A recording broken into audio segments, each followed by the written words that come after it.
Hello and welcome to the first of my special interviews,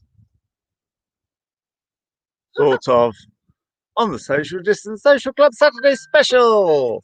So I've decided that I'm going to try and do interviews. So if you know somebody that you'd like me to interview, I know a few people who might be of interest to have a little chat to. But I'm particularly interested in interviewing people that I don't know, that I've not met yet. So I'm cheating a little bit by starting with Popple Guy, who this isn't what I mean at all. I mean proper interviews out of interest. But I've got two things going. Firstly, I'd like you to tell me who you'd like me to interview on the Social Distance Social Club, or if you do something to do with horses, maybe you want to be interviewed, especially if you run a business of some kind. Let people know what you're about. I'd very much like that. So, bob in the comments your choice of interviewee. As a bit of a joke, my first interviewee is one of the riders from our own place, Mr. Popper Sky Clown. Yeah. So there we go. So we're just going to talk. I'm going to talk a little bit today about the Stampede Stunt Company website, which is an animal agency. So we're going to talk a little bit about Poppy, but first of all, I think we ought to see him in action. So I've just figured out that there's a share screen button here. So I'll share the screen and you can see Popple Guy in action riding the horses.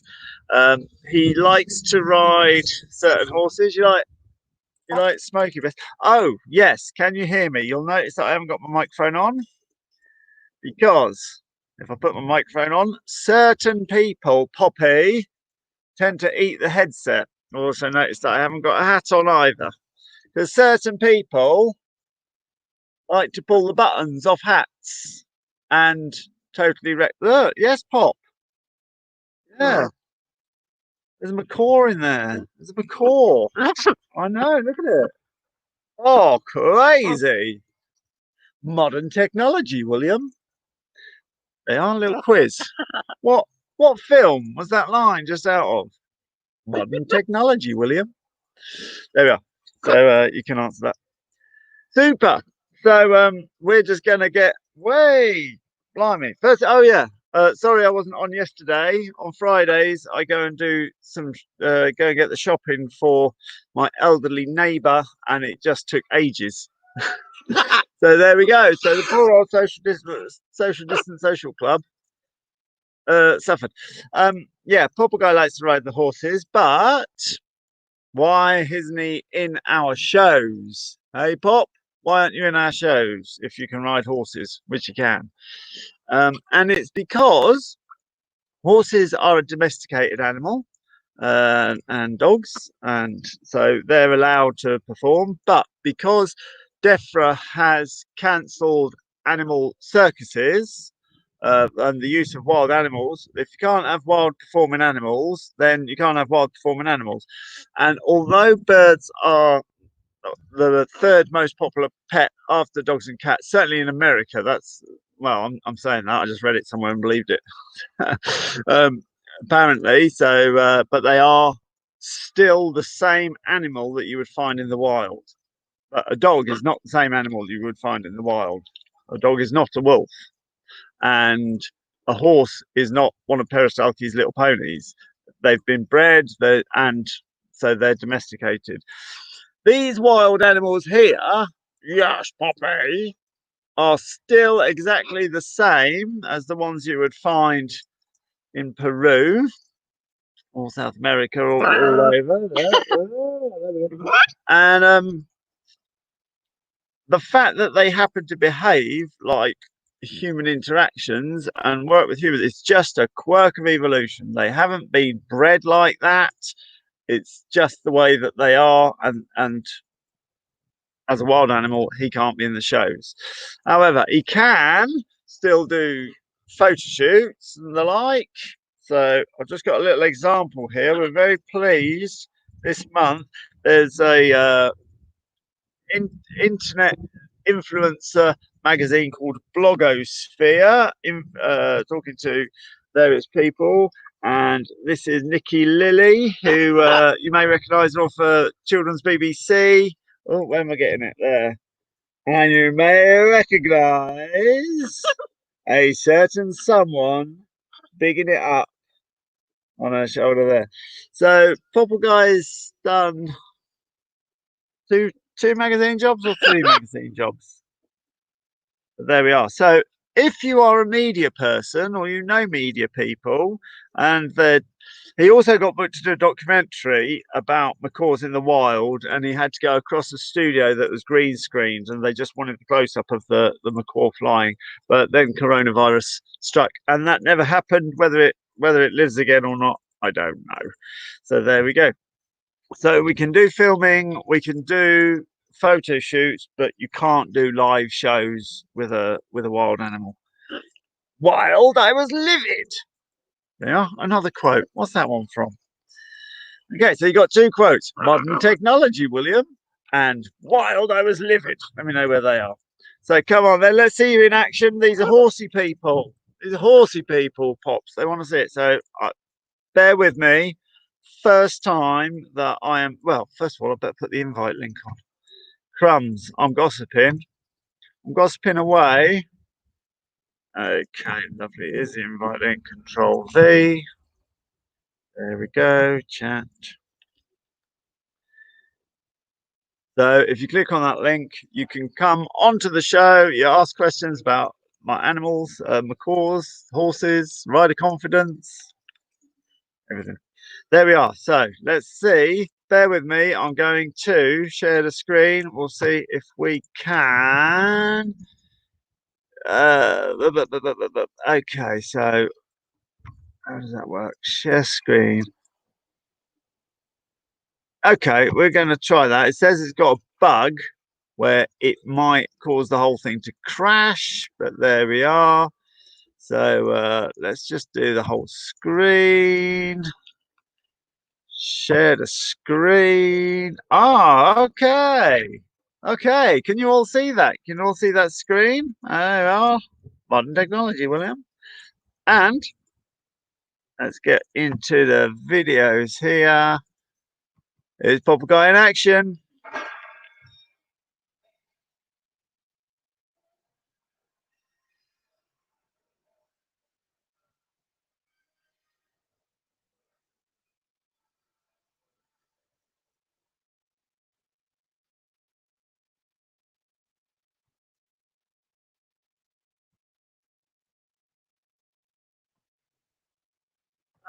There we are.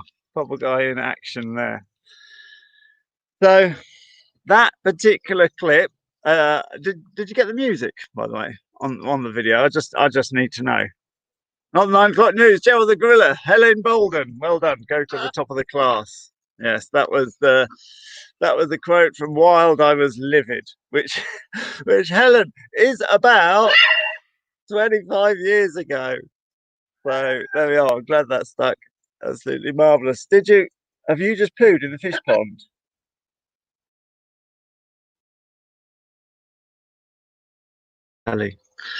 Yes. So there was no music. Oh, what a shame. Didn't hear it at all. Did anyone hear the music? I'm gonna play it again.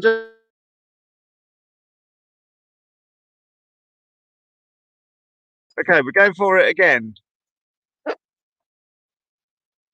Okay, turn the music up to 11. What quote is that from? I'm full of film quotes today. Okay, share the entire screen. Share audio. Yes, let's the music up as loud as it goes. So we'll just see if that can come through.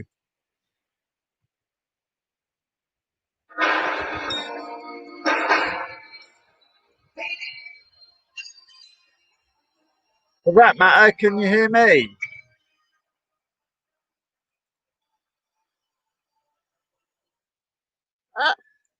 There we go, lovely. Cool, it's all happening today, isn't it? Right, stop sharing that screen. There we go. So no music, but could you hear me? I was saying at the time, but can you hear me? Could you hear me?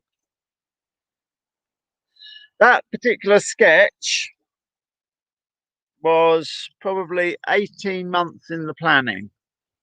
18 months to get the macaw, first of all, learning to fly, because he was only 5 months when he came to us, getting him used to the horses, um, getting him to put this harness on. That's a whole training thing in itself. And without the harness, we can't start learning to fly outside.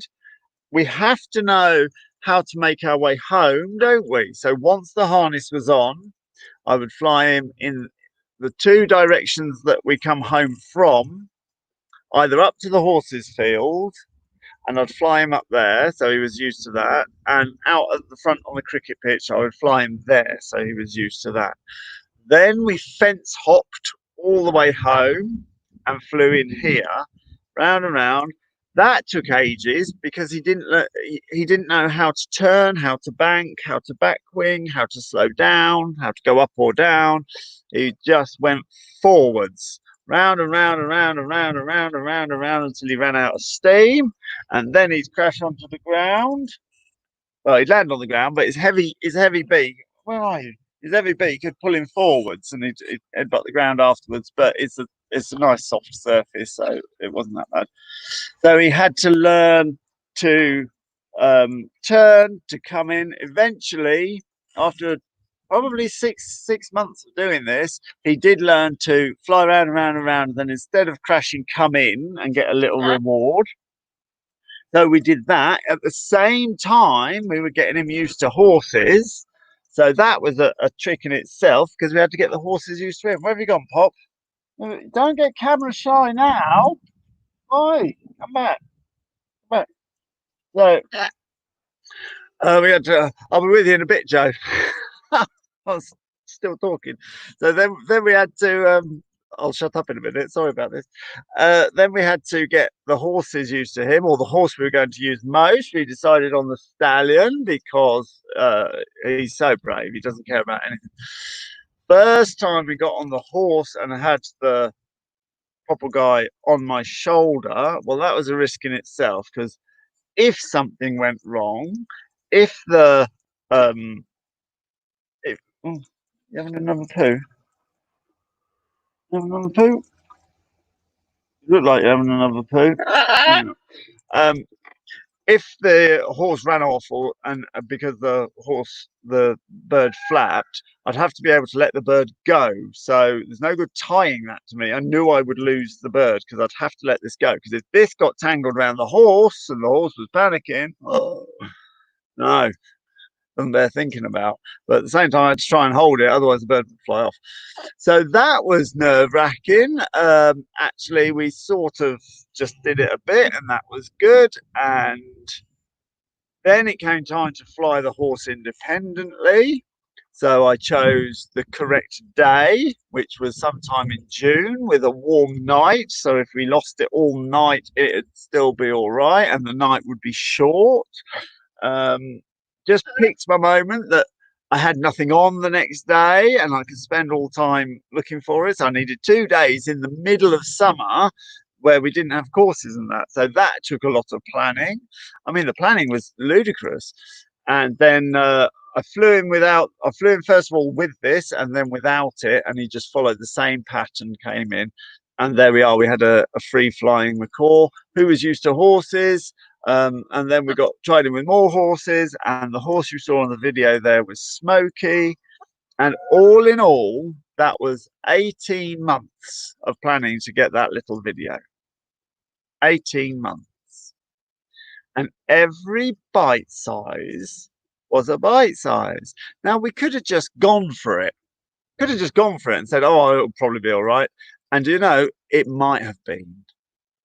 But I wanted 100% to guarantee it was going to be all right, because I'm not brave. I'm trained.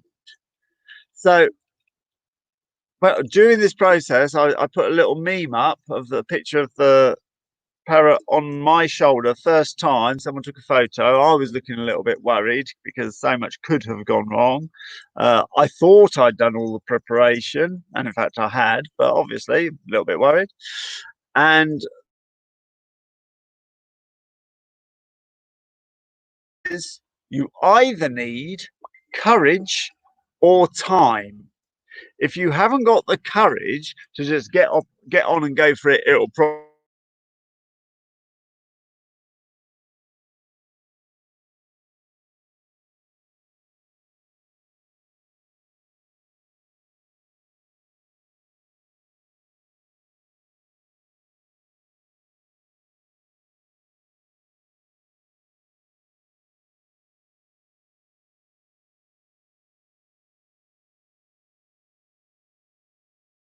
hang on there and see if we come back. Oh, we're back on. So yeah, if you haven't got the courage, which I haven't, then you need time. It took 18 months. And that's what that meme means. Everybody can find the time, but it's an effort. It's simple, but it's not easy. So there we go. If you haven't got courage, find time. And I don't have courage. So I'll find the time. That's how much you can break things down. Okay, lovely. That was my address, my thought for the day. I'm going to click straight over to Jo, who might still be waiting, or she might have run away.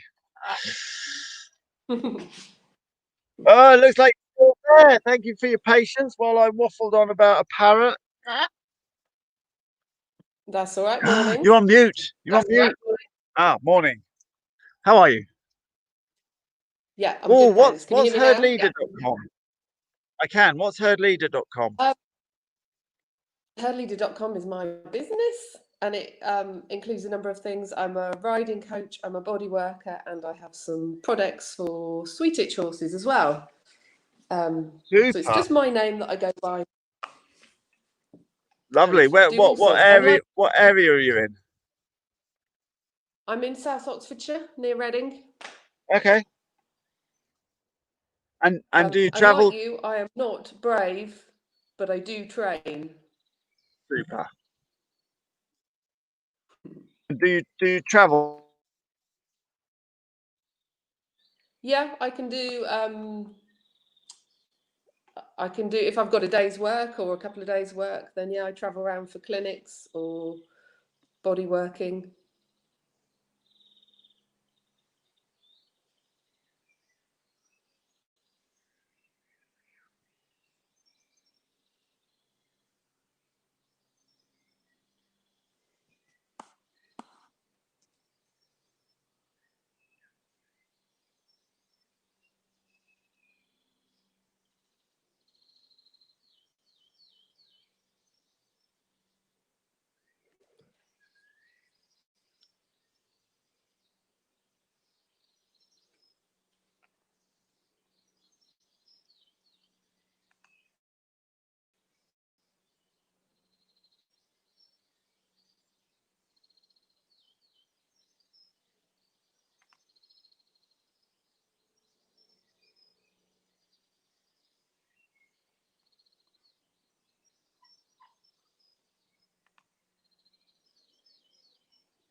Thanks, Yvonne. I was wondering whether just to keep talking and host Carl's show for him.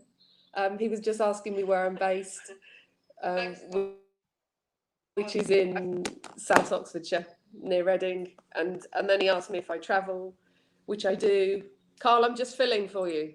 Yeah, no, I like that. You carry on. I'm actually watching your program. It's marvelous. So yes, you asked me if I travel, and yeah, I go around and can do day clinics and or a couple of days a weekend, or just a good day's work of body working. And I'm particularly interested in biomechanics of riders. I'm a Ride With Your Mind coach with Mary Wanless. Okay, super. So rider biomechanics. and how they feed into the way horses move and how horses feel and behave, and making them more confident. So give us the two either two top tips or two common mistakes, or the thing that is 80% of your work.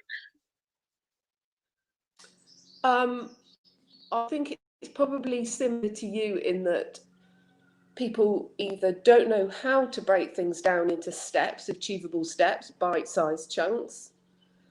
They don't understand what we call the next adjacent possibles. So what is the next step to take? Even if you break it down, they don't know what little step to take next. And they just are not dedicated enough to really try and solve problems. And there's something Yes. in them that stops them trying. People often say to me that I'm very brave, and I say, no, I'm not. I'm very dogged at breaking things down and working through a problem. And that's what horses continually are. Whatever you want to teach them, you need to keep working at it. I did a broadcast, might have been the time before last, where I was saying, just because it's your leisure riding doesn't mean it's the horse's leisure riding. The horse is trying to do its best, and if you're like, well, it is my leisure, and I underestimated how much I'm going to have to work and get up at 5:30 or do whatever it is that is necessary to do. And I work quite hard enough already, and I just want to have a nice time and a leisure time. Well, that might be your agenda, but it's not your horse's. Your horse's is trying to do its very best for you, but you're not putting in the discipline. So I think people underestimate how much work you could put into a horse, but equally underestimate how much pleasure you could get out of it. Yeah, and I think that's, people are prepared to go and do the mucking out and the physical work, but the actual mental work of keeping yourself in the right frame of mind to ride every single day, and keep things moving forwards and taking enough tuition and getting enough of the right help. I think that I see a lot of people getting stuck there as well. My answer to that is always goals. It's like, what's your goal? Why are you what are you riding for? And I find that a lot of people don't have goals and they're unaware why they're riding. But if you've got some driving passion to do this event or raise this money or simply have a super well behaved horse that will be looked after for the rest of its life, then that gets you out there in the wind and the rain. What's your solution when people are simply not applying themselves hard enough for the routine that they should be doing? I'm not sure I'm necessarily there to solve that problem, but I think generally by showing people what can be achieved and encouraging them to take one step in one lesson, they generally get quite hooked and understand that you can do an awful lot, and they just feel happier and more confident about it. So I guess that's why they stick with me. I think as well, because I address the angle of the horse and the rider, I tend to get involved in with people who have specific problems, maybe behavioural problems, or not particularly with rider confidence, because I think a lot of rider confidence issues, people hide behind other things and say, well, they come up with lots of excuses rather than just saying, I'm a bit scared.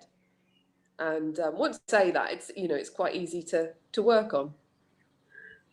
Yes, I can think of many people, indeed, I've even had liveries at my yard who are quite, when they realise I teach rider confidence, they outwardly say, well, I'm completely confident, it's just that, and then they come out with some excuse where it's clear that you're completely at the mercy of the whims of the horse, trying to read the horse, trying to understand the horse, when actually sometimes the horse just needs a bit of firm direction. It's like, we're going here and it's going to be all right. Yeah, absolutely. And I bought your bundle when you put it on offer a couple of weeks ago. because I wanted to have Interesting. see if you could inspire me to give me some additional skills to offer to people. In the about a week afterwards, a friend of mine did have a complete freak, horrendous accident, and she's been in a coma for a week. Now, what I came on to say was thank you, because I think it's really helped me to process that incident of my friend, who I was in Pony Club with and have known for 30 years. She's an extremely capable rider, and she had a really freak accident. And I think if I hadn't been through your books and tapes, it would have been worrying me more than it perhaps is. Obviously, I'm very worried about her, but I completely can rationalise it was a freak accident, a one in a million, several million incident. And it's really helped me to talk to other people about it and kind of understand it and process it. Super. Wait, So I, I'm, yeah, I'm, and I would. I'm not in the business of going around saying everything's all right, everything's all right, everything's all right. I am in the business of having a rational risk perception in the things that we're doing, a risk assessment. There is an element of risk, but that risk is as manageable as the element of risk of crossing the road.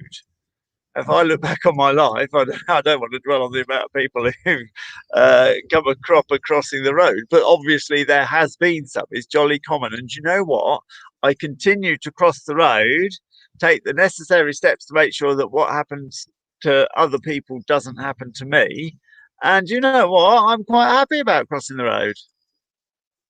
Mm, yeah, yeah, and I think there was someone on a few days ago who was saying that they just wanted to have a nice, relaxing hack and switch off, Hmm. and they didn't quite do that. I think it was a thoroughbred, and I've got 3 horses, and one of them, you can't relax for a second ever. He's just not that kind of guy. Whereas one of my own can go on the buckle day in, day out, and generally be very chilled about most things. And I have to manage the risks with the trickier one. I have to manage the risks in and be more careful. Extreme weather, when it's been really busy in the last few weeks with a number of people out and about, that sort of thing, I have to be far more careful. I don't ride Yeah. him on a hunt day, whereas I might take the other one out carefully and just One, hope one that of I avoid the hunt. one of the joys of the life that I've got is that I've got lots of horses. So what applies to one horse doesn't apply to another horse, and so I can understand where people are coming from when they've got a particular horse that doesn't match what they're doing. If you want a horse you can relax on, there are horses you can relax on out there. But to be honest, if I'm concentrating all the way round, I still have a wonderfully enjoyable ride. It doesn't mean I'm not enjoying it or not noticing the summer or not noticing the flowers or going along Yeah, going, this is beautiful. Whilst with my body, I'm saying to the horse, put yourself here, go forward there. That's right. Take another step, take another step. yeah. Constant And my signals. my my trickier horse is more fun to ride because it's a bit more exhilarating, and he has a lot of joy. It's a lot to manage. Whereas the very quiet, easy one, is not so interesting, and he's not very enthusiastic about life in the same way. So that's why I have three. So depending on what's happening, I can pick and choose a little bit. And before you go, just tell me about your Sweet Itch products, would you, please? I've got a Frisian. You've got an itchy Frisian. So sweet itch All the really is an Frisians I've had have immune. been itchy.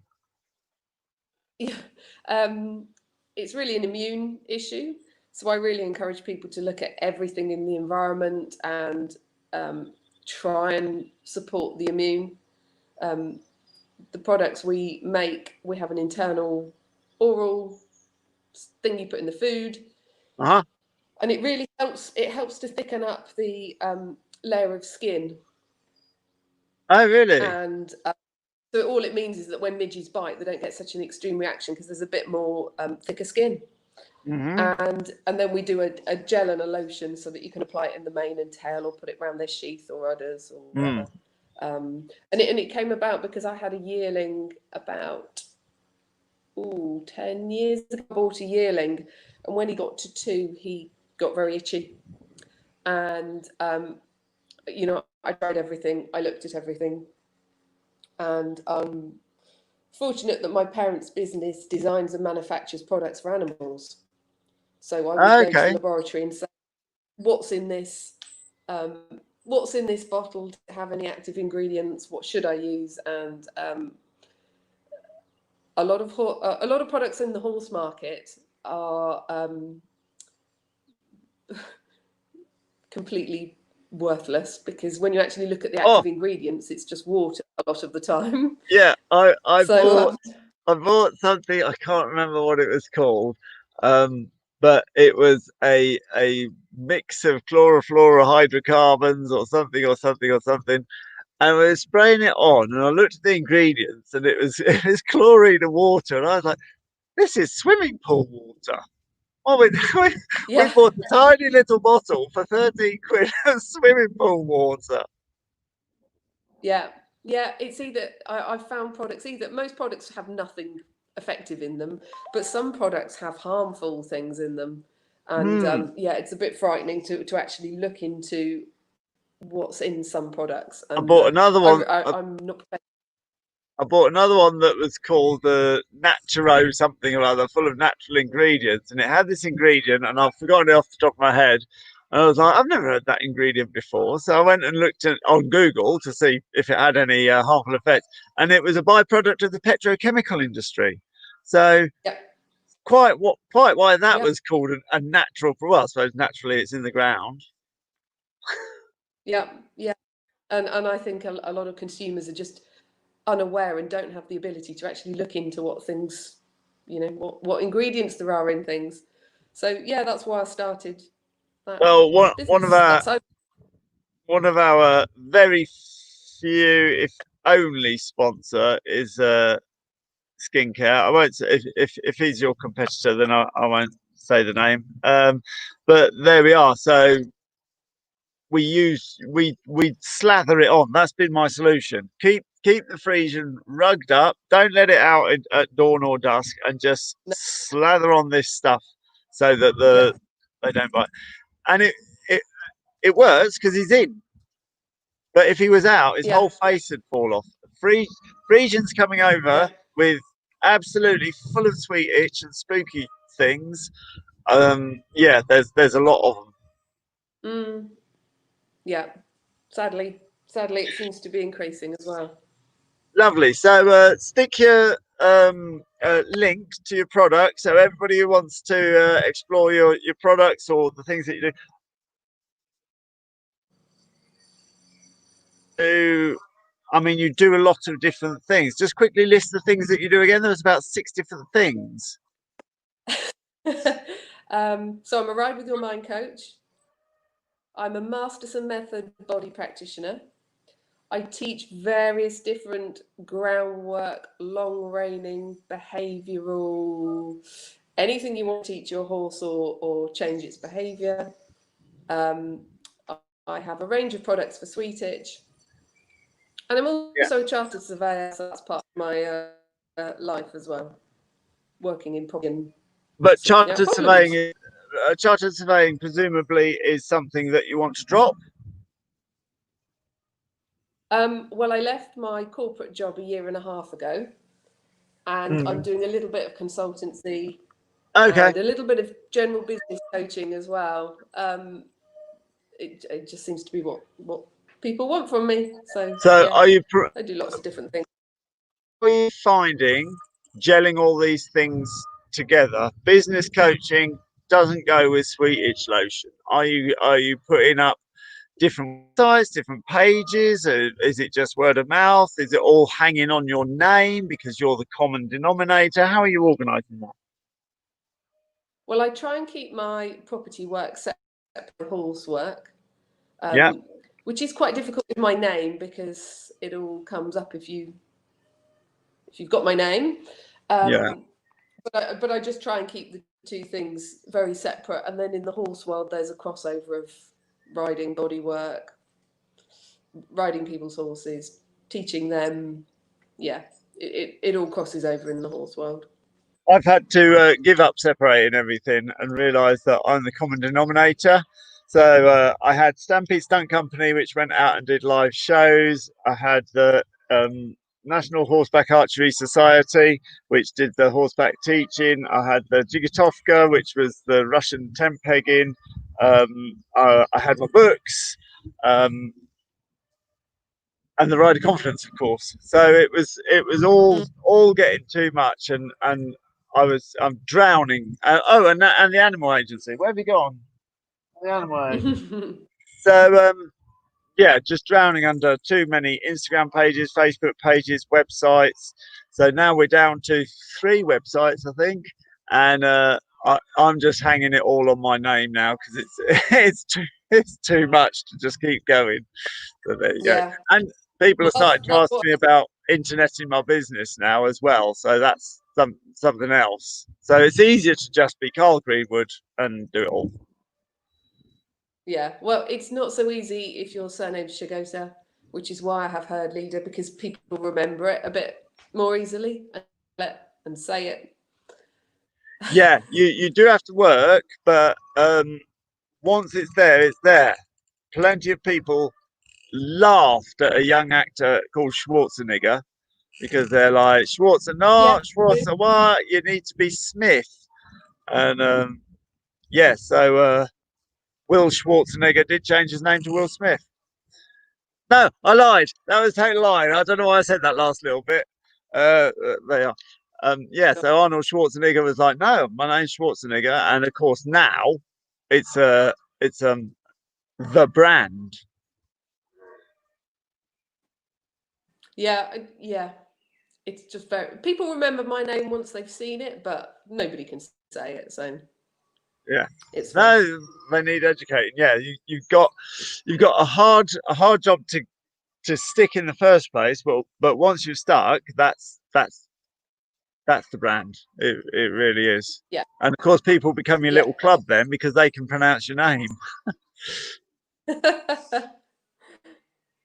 Lovely. Thanks for coming on and sharing that. That was a really insightful conversation. I thoroughly enjoyed that. Thank you very much. Thank you. Leave any links. Doing the lives. Oh, pleasure. Thank pleasure. You for yeah. The lives. Really...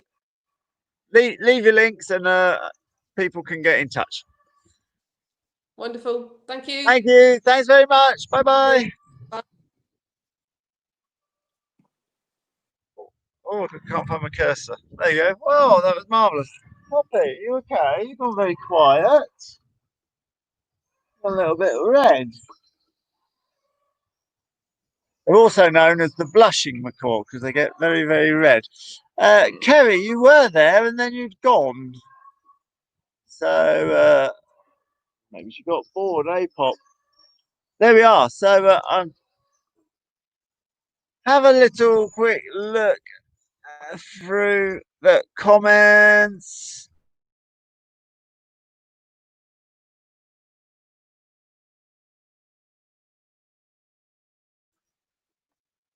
And Eve loves watching you and your parrot on Instagram. So that's marvelous. I don't do enough on Instagram. I need to actually get going. There we are. Lovely.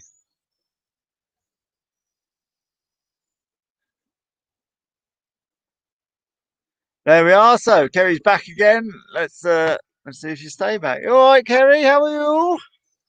I'm fine, thank you. I'd come back because I'd swapped from my phone to my iPad, and when you said I'm not there, I thought, well, I think I am, but then I left and came back again, so I managed it in the end. Marvelous, marvelous. Thank you for joining us. It's okay. I've got sort of an experience to share and probably a bit of a question as well. Day before yesterday, been out for a nice hack with my friend. We were heading back. We'd got to the bottom of the driveway of the yard. There were a couple of people out in the field opposite the end of our driveway, presumably the farmer looking at the crops, you know, where they're at and stuff. Horses were sort of stopping, looking a bit, ooh, what's going on over there? So that was fine. I turned Fiona to walk up the drive. I was in front. The other horse was also a little bit unsettled by the people. I couldn't really see, but I think he does a little sort of a joggy step. And my friend said normally she'd sort of bring him back to a walk and that would all be fine. Well, his little joggy step made Fiona a bit anxious. So her energy came up, and her way of dealing with it is she'll trot, but hers, instead of being a jog, it's more like passage. It gets quite big. Yeah. So, and my way, I need to kind of ride it forwards and then bring it back, because if I try and contain it, then we get the sort of bronking on the spot. Yeah. Well, the other horse then, because my friend thought I was cantering, because the trot is big. She's a big warm blood, and it's when she gets elevated, it is a big trot. Yeah. Her horse then panicked, thought we were off, and he broke. And we've got the main driveway, and then to the side we've got like a footpath, which normally we ride along the footpath bit to save lots of droppings up the drive. Yeah. Well, her horse broke. He went into the pathway and set off at a full-on gallop. We're off. Fiona then went, well, if he's off, I'm going too. Yeah. So we are now flying up the drive at breakneck speed. I'm pleased to say I didn't have brain freeze. I focused on the fact that we were galloping up the driveway. I shortened my reins. I didn't hang on. I almost could hear my instructor in my ear saying pull and release rather than. Yeah. So, I mean, it wasn't doing anything because she did have brain freeze. She was just on. I did have a horrible thing because as we get to the top of the drive, we bear round to the right quite sharply, which did worry me that we might skid and fall. But I just kept doing the pull and release to try and steady her. And I think she must have steadied because we made that bend, then got into the yard, and it's like a U-turn to get back. That was the only point where I thought I'm coming off. But again, brain stayed intact and thought, I've done it before where you look where you think you're going to fall, and by doing that motion with your head, you guarantee that that's where you go. So I looked at the concrete, really didn't want to hit that. So for a fraction of a second, I'm coming off, and then was like, no, and stayed on. And then we came to the hole and nothing happened. It was fine. So that was good. Obviously, adrenaline through the roof.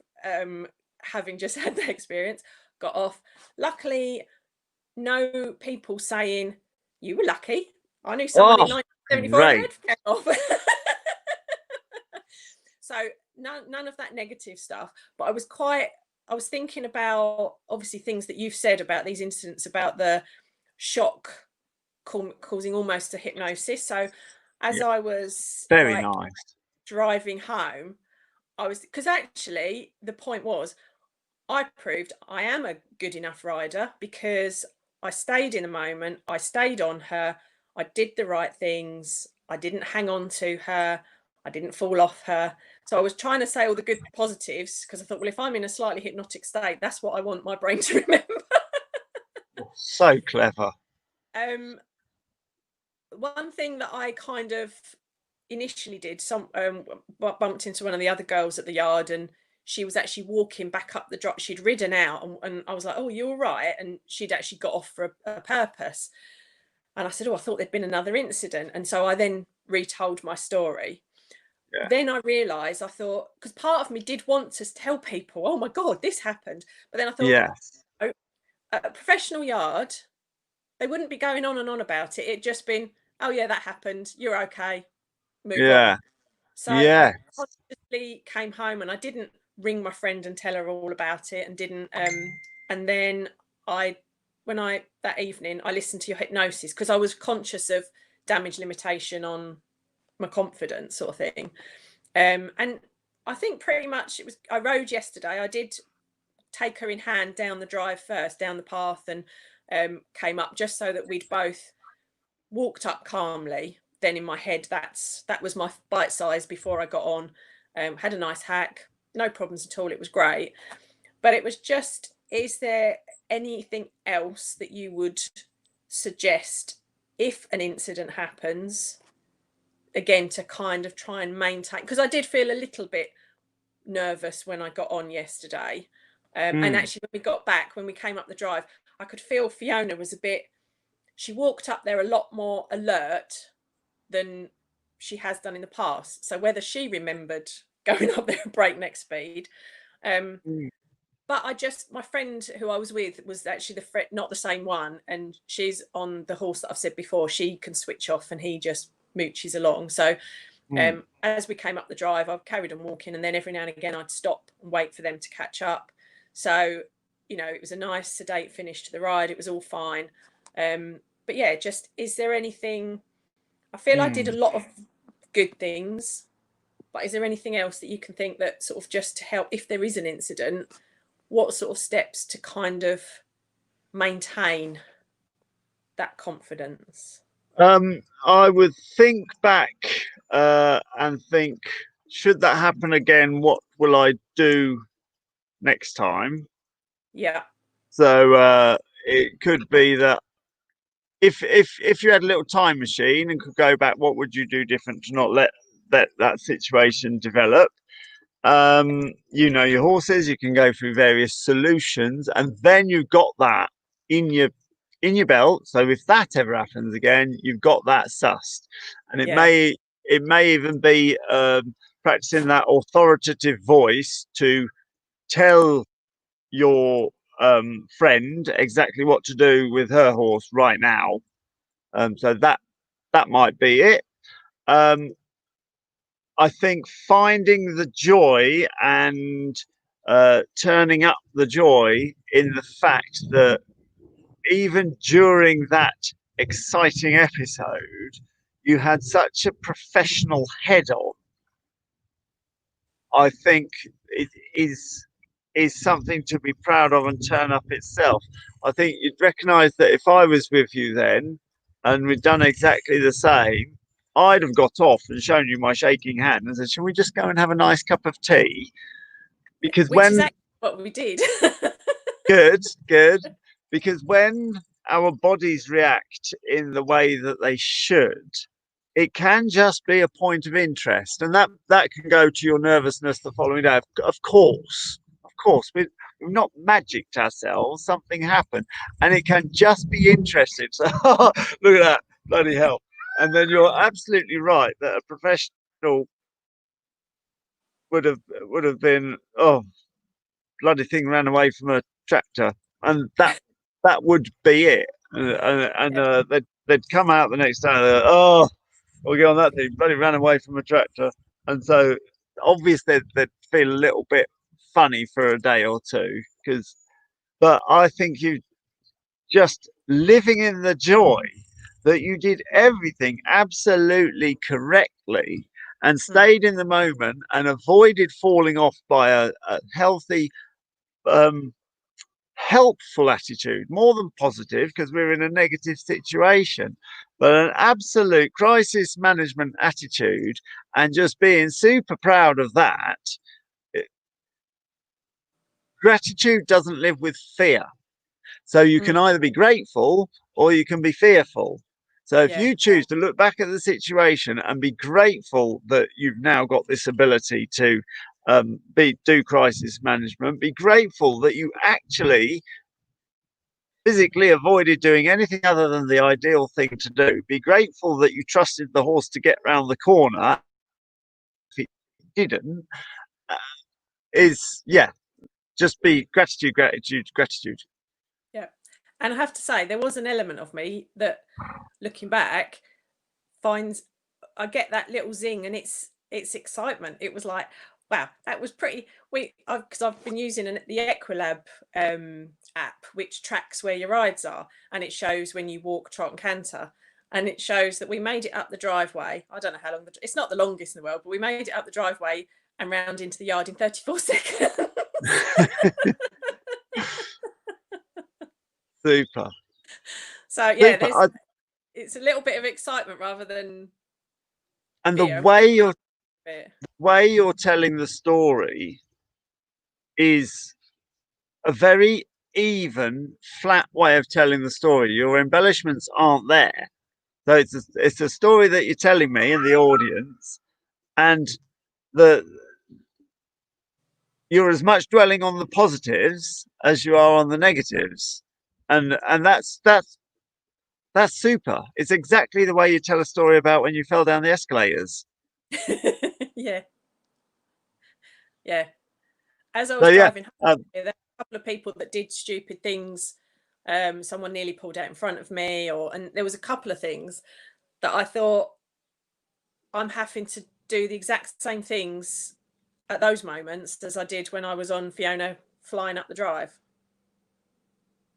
Oh, I'm back again. you're back.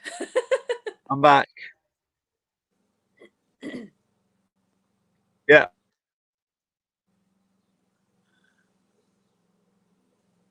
Oh, you're gone again.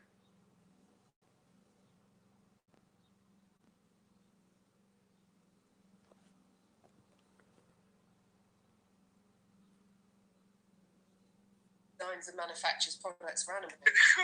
Yeah. For a tiny little bottle for 13 quid of swimming pool water.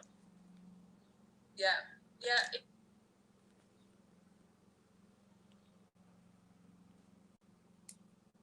Yeah. Yeah.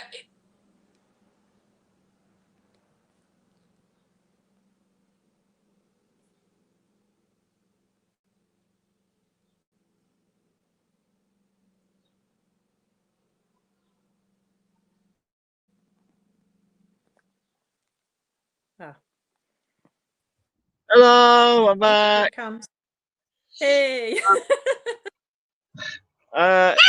Yeah, you were just saying that there was a couple of car incidences on the way up as well. Yeah, on the way home, there was a car that I think was we were coming up to a roundabout, and he was in the left turn only lane, and then decided he was going to go straight over, which is where I was going. So you're having to think and go, okay, I need to avoid him. And one car almost sort of pulled out. It's a difficult corner for him visibly, but he decided he was just coming and then stopped suddenly. So there was a couple, and I actually connected that to, well, I'm doing the same thing driving as I did when Fiona sort of bolted up the drive, of you're thinking in the moment and Yeah. dealing with that sort of situation. So again, I was thinking that to sort of use the techniques you've said about putting things into perspective and not creating an emotional situation around what happened to make it a bigger deal than it needed to be. I think the best things that you can do, there's two things: find the gratitude in your own personality and character that dealt with this so well, thank yourself and all that sort of thing, and you will find that that whole event becomes joyous. And the other thing, which you're doing right now, store it so that you can teach people. You can teach people there's a new way of looking at incidents. Yeah. Cool. Super. What a great story. Brilliant. Thank you, Kerry. Thanks, And Bob. I look forward to hearing how Fiona gets on next time. Absolutely. See you later. Thank you. Bye. Thank you.